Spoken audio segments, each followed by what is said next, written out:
With Doom 2016, id set a high bar for themselves, reinvigorating the Doom franchise with an excellent game that modernised the series while maintaining the tone that made the original games so popular.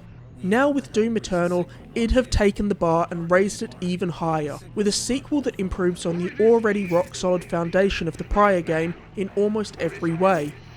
Doom 2016 set itself apart from other shooters thanks to its tight gunplay, clever level design, and kick-ass metal score.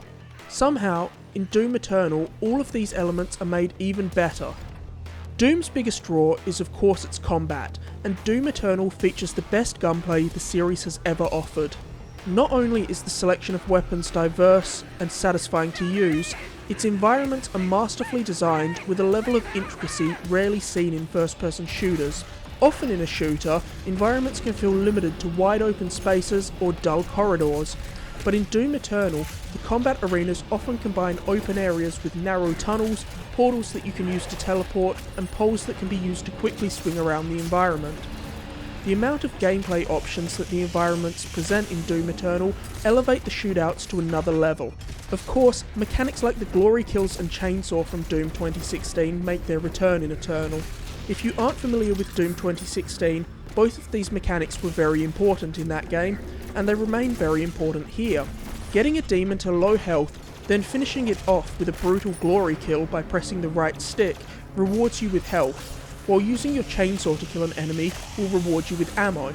Doom Eternal also throws a new mechanic in the form of the Flame Belch, a shoulder-mounted flamethrower. When you set enemies on fire with the Flame Belch, they will continuously drop armour, with extra armour dropped if you kill them while they're burning. Every weapon and ability is a joy to use, and the game really pressures you to take advantage of your entire arsenal in some of the game's more challenging sections. When you get in the flow of switching between weapons and abilities in the heat of battle, you get into an almost rhythmic state, unlike anything other shooters offer. Doom Eternal's biggest improvement over its predecessor is the amount of enemy variety it offers. Doom Eternal has twice as many enemy types as Doom 2016, and that helps keep the combat fresh, even upon repeat playthroughs. It also helps to alleviate some of the fatigue that can come with seeing the same glory kills repeatedly.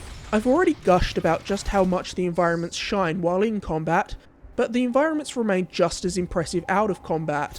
Doom Eternal is a stunning looking game, and the viscera-covered ruins you fight through are actually pretty stunning in a grotesque kind of way. Something that differentiates Doom Eternal from its predecessor is its focus on platforming, and while on paper, first-person platforming in a Doom game should be a disaster, somehow id have managed to make it work way better than you'd expect. As you swing on poles, climb walls, and dash across gaps, Doom Eternal manages to maintain its sense of momentum even when outside of combat. These platforming mechanics also greatly enhance the sense of exploration in Doom Eternal, and it's definitely worth your time to wander off the beaten path, seeing as the world is packed with secret collectibles to find.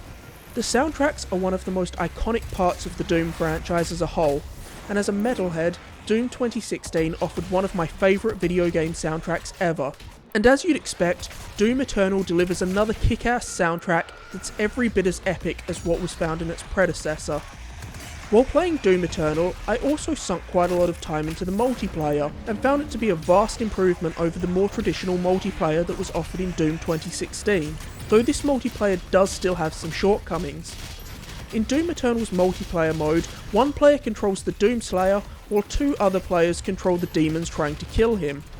There are 5 different demons to choose from, and each have their own wholly unique set of abilities. I found this mode surprisingly unique and addictive, though in my experience, it was also wildly unbalanced. The majority of games I played ended with the demons winning, though I did manage to get a handful of wins as the Doomslayer.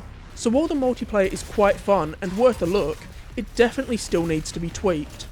Doom Eternal is a golden example of how to make a sequel. It expands on everything that Doom 2016 did so well, while mixing in just enough new elements to make the game feel fresh and unique.